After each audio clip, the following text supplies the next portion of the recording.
for a woman.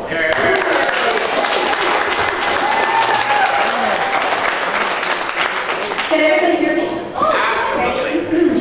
Okay, I'm very humbled by that. Thank you very much.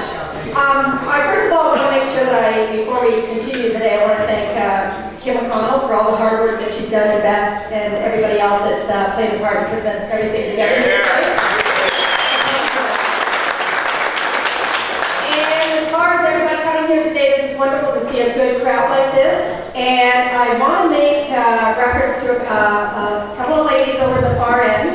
They come all the way from Montreal, which is a 2.5 drive. And they're the Unity Group. Yay!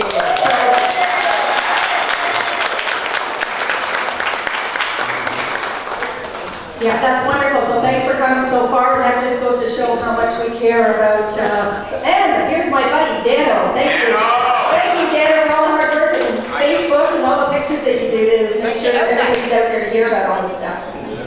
Okay, so just to get to my little story, you know, in a way it's only a one-sided story, so I kind of feel it's not fair because the situation I'm in with the code of conduct, my township, and the issues going on are, we had an integrity commissioner come down because rest of council.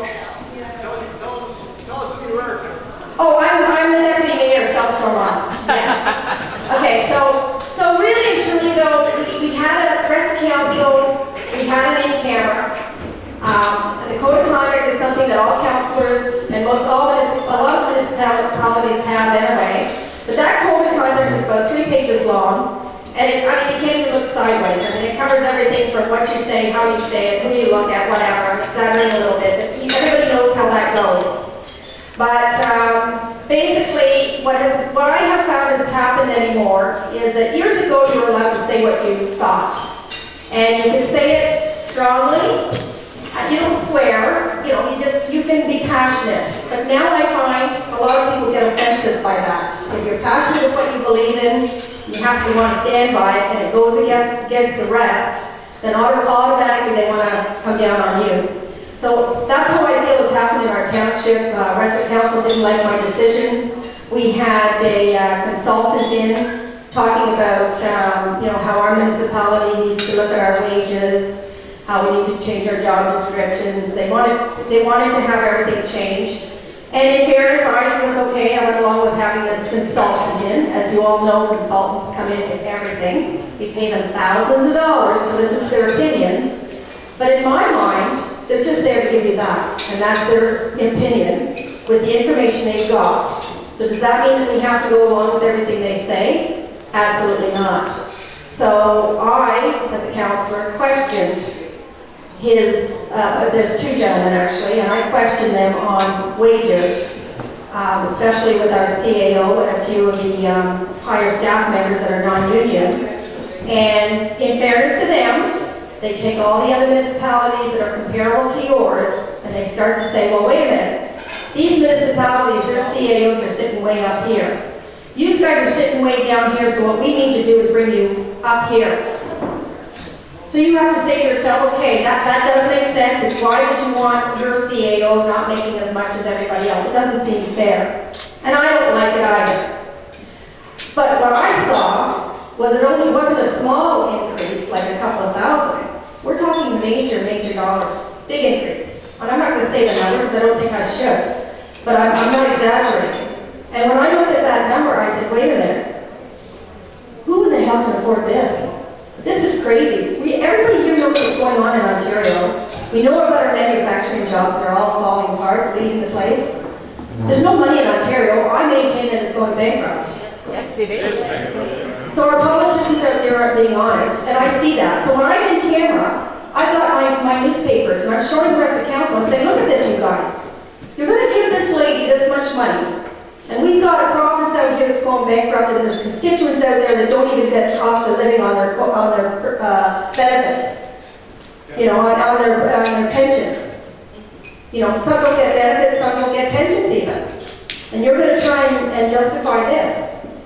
Well, their argument is, well, Tammy, Bell, Nortel, they compare us to all these big conglomerates. And I'm like, you can't take our little CEO, and we've got a 12,500 constituents, and turn around and huge increases. You're crazy. So I did a recorded vote.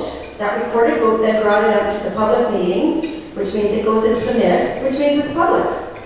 So from that, I figured I could go to the media.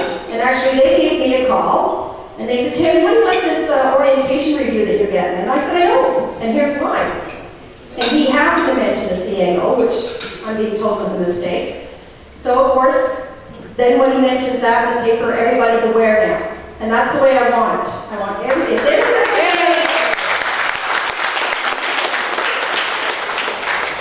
This is going on in all municipalities, by the way. Yeah. Things are happening in closed doors that you're not going to hear about. And I don't know how you stop it, because there is a criteria to go in camera, and we are meeting that criteria. But you can take those definitions and twist it any way you want. It depends on who you elect and who you want to be accountable to the people. So when you go to the elections next year, make damn sure the first question you ask them is, what do you believe in cameras? And are you going to have a lot of in-camera meetings? Because it shouldn't be hardly any.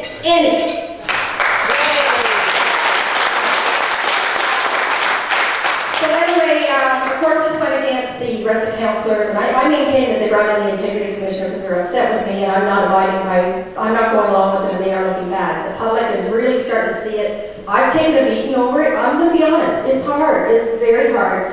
Emotionally, physically, on my family, it's been hard because it's all of them against me, and it looks bad. It's like, what, Tammy can't get along with these people? Like, why?